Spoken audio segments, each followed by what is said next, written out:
So Formula E has a new team joining us for next season. But who are they?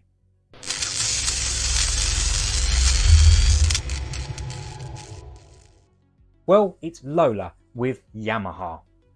This is very interesting because they're actually coming in as a manufacturer rather than a customer team. So where will they be placing themselves on the grid? Well, specifically the APT team. So it's been common knowledge now that the APT team haven't been very happy with the Mahindra powertrain. It hasn't really provided them with the level of success that they'd be hoping for. Therefore, they haven't continued their contract, and as of next year, they won't have a powertrain supplier. That is where Lola and Yamaha come in, as they will become part of the APT team and possibly rebranding completely as the Lola and Yamaha team. So it'd be interesting to see how they go on next year, but this will be a brand new manufacturer to the sport. So this is going to be a really interesting, exciting time, as it's just going to add more to the mix. So who are Lola? Well, they've been around since 1958, developing vehicles and powertrains for Le Mans and various Formula series. They were starting to suffer with financial difficulty and ultimately ceased trading in 2012.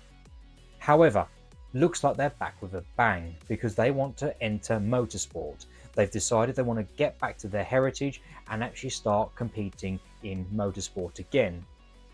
Now, they've chosen Formula E as the first series in which they will begin that transformation back to racing. Now, what makes this interesting is they say this is the first sport, so clearly they've got big aspirations and they want to really be involved in the motorsport scene.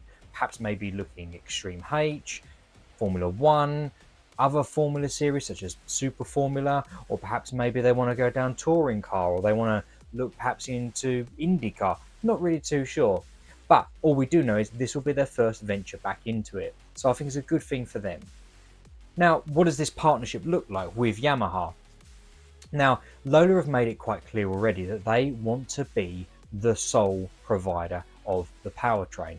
Ultimately, what I think is happening is they are using Yamaha as effectively a springboard or someone to bring on with some, let's be honest, knowledge about electronics to be able to help them and assist them in making what they see as going to be a competitive powertrain. You never know, they may drop this partnership. We don't really know whether or not this is an interim thing, if they're just there to help out at the beginning and it's not a long-term deal. All we do know is Yamaha will be the ones providing only one aspect of this. So Yamaha are only bringing one component to this powertrain, that being the motor. It's a motor they've actually already developed. It's a 200 to 250 kilowatt motor that was originally designed to go into the Subaru Impreza before Subaru decided to finish production of the car. So this motor is going to be reworked up to the 350 kilowatts as required by Formula E. So it'd be quite interesting to see how that actually performs and what's that going to look like. Will it have some shortcomings as it's not been bespoke designed for the series, or actually could it actually lead to innovation from other manufacturers who may have not thought about something that perhaps Yamaha have done in the past?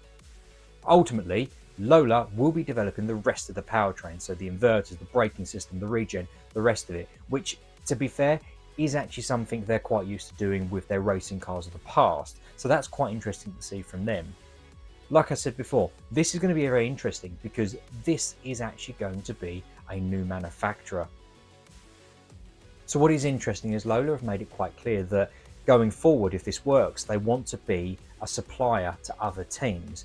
Now, whether or not that really transpires in the Gen 3 era, we don't know, and it may be more likely to appear in the Gen 4 era of the car. So the first shakedown of this car is set to take place in June at Lola's Silverstone headquarters in the UK. So I'm sure we're going to see plenty of information, plenty of pictures and videos produced from there, and it'd be quite interesting to see what the other teams make of it and whether or not potentially there might be some customers there. But what we do know is this is going to be a big branding exercise for Lola, so expect to see that car in very vibrant yellow and blue colours as we've already seen from the teased photographs. And ultimately it's going to be a poster to try and get them to expand and try and get other businesses involved. So they've made it quite clear they want to use this as their springboard into other motorsports. Now, with most other motorsports having to embrace electronic technology as we move forward with a greener, more sustainable world, this could put them on the front foot in getting into those other industries and other racing series. So I really hope it works out for them, because we're going to get a great spectacle at the end of the day. So yeah, bring on 2024.